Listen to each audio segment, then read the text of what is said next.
İdeal vücut ağırlığına ve doğru yağ ve kas kütlesine sahip olmak, sağlıklı bir yaşamın önemli unsurlarından biri olarak kabul edilir.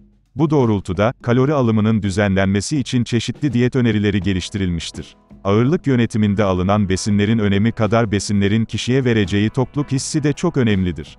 Diyet yaparken ya da çeşitli sebeplerle az yiyip uzun süre tok kalmak istediğimiz durumlarda hepimizin aklında şu sorular var: ne yesem uzun süre acıkmam? Tok tutan yiyecekler hangileri? İşte bu soruya yanıt vermek için çıktık yola ve içerdiği mineraller, vitaminler ve diğer özellikler sayesinde insan bünyesine uzun süre tokluk hissi veren kahraman yiyecekleri listeler halinde derledik. Bunları az miktarda yeseniz bile uzun saatler boyunca kendinizi tok hissedecek ve hiç açlık hissetmeyeceksiniz. Bu tarz videoların devamı için kanalımıza abone olmayı ve bildirimleri açmayı unutmayın. Tokluk, kişinin beslenme sonrası iştah duygusunun kaybolması ve doluluk hissetmesi olarak ifade edilebilir. Bu kavram, bazı hastalıkların seyrinde izlenen iştah kaybından farklıdır.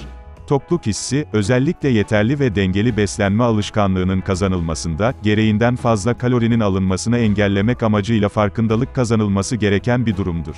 Kilo vermeye yönelik geliştirilen diyet programlarının başarılı olması, kişinin gün içinde yeniden besin alma isteğinin önlenmesiyle yakın ilişkilidir.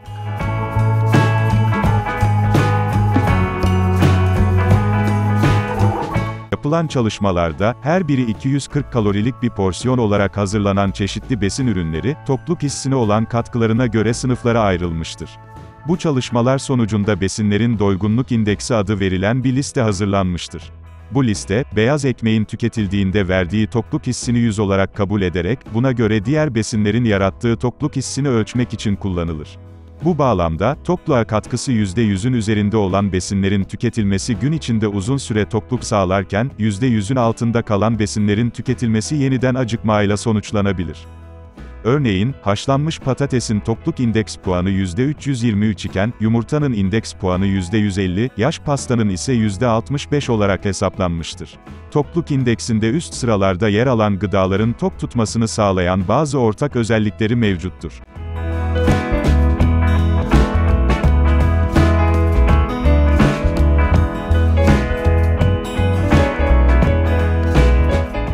İçinde sağlıklı yağlar bulunan kuru yemişler kişiye enerji verip onu dinç tutmakla kalmıyor, aynı zamanda karnının acıkmasını da önlüyor. Diyet listelerinin ara öğünlerinde kuru yemiş olması bu yüzden çok da sürpriz değil. Ama tabii her şeyin fazlası nasıl zararsa kuru yemişin fazla tüketimi de kilo yapmaya müsait. Bu yüzden günde bir avuçtan fazla tüketmeyin ve gece saatlerinde kuru yemiş yemekten kaçının. Güne protein kaynağı olan yumurta ile başlarsanız daha geç acıktığınızı fark edeceksiniz. Sizi gün boyunca dinç de tutacak olan yumurtayı haşlayarak yerseniz bu etkisini daha çok hissedersiniz. Ayrıca, protein deposu olarak bilinen yumurta, sahurda tüketilmesi gereken besinlerden biridir. Uzun süre tok tutan yumurta, düşük kalorisiyle diyet listelerine de eklenebilir. Haşlanmış yumurta ve poz yumurta tariflerini defterinize kaydetmeyi unutmayın.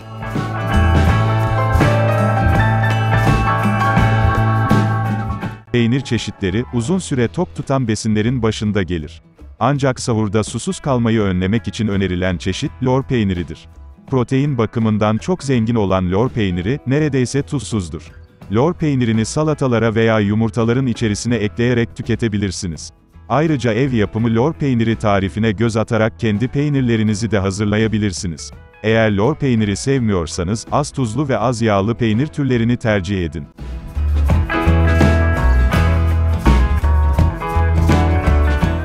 Hurma, DNA'ları ve hücreleri yenileme özelliği olan nadide meyvelerden bir tanesidir.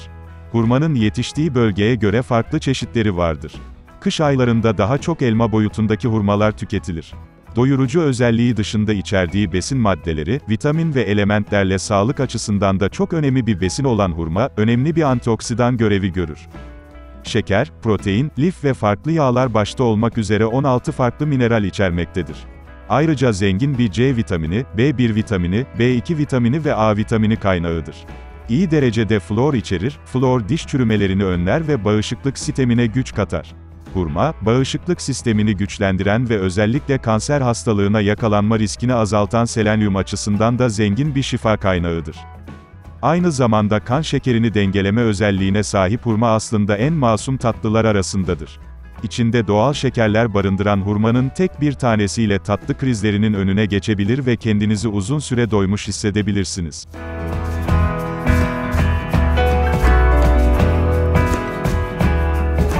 Lifler, sindirim sisteminin düzenlenmesi ve sıvı dengesinin sağlanması adına oldukça faydalı maddelerdir. Lif bakımından zengin gıdaların sindirilmesi daha uzun sürelidir. Lifli besinler mide boşalma zamanını uzatır ve sıvı tutar. Bu faktörlerden dolayı lifli besinler tokluk hissine katkıda bulunur. Bunun nedeni, içeriğinde hava ve su miktarı fazla olan gıdalar, doluluk hissi yaratarak tokluk meydana getirir.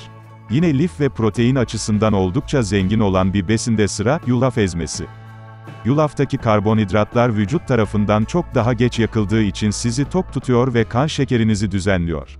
Örneğin kahvaltıda onu sütle karıştırarak tüketebilir, öğle yemeklerinde salatalarınıza ekleyebilir ya da ara öğünlerde yoğurtla birlikte yiyebilirsiniz.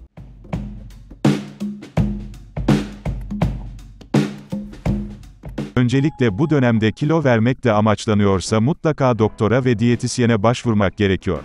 Sağlık açısından herhangi bir risk söz konusu değilse kişiye özel bir diyet programı ile başlamamız gerekiyor. Herkesin boyu, kilosu, yaşı ve fiziksel aktivitesi birbirinden farklı olduğu için gün boyunca gereksinimleri de farklı olacaktır. Kalori, karbonhidrat, protein ve diğer gereksinimleri göz önüne alınarak az ve sık yeme sistemi ile ve hareketi arttırarak zayıflama sağlanabilir. Ancak bu dönemde kilonun sabit olarak tutulması, kilo almanın engellenmesi bile doğru bir yaklaşım olacaktır.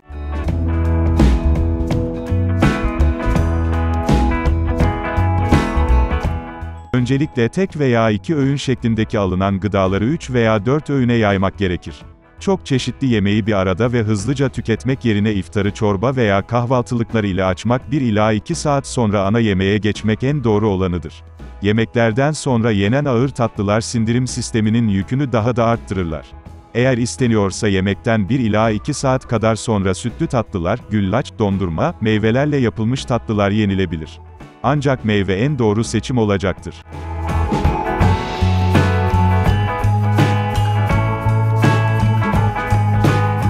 Sağlıklı beslenmede, birçok besin öğesi bir araya geldiğinde ihtiyacımız olan besin değerleri karşılanabilir.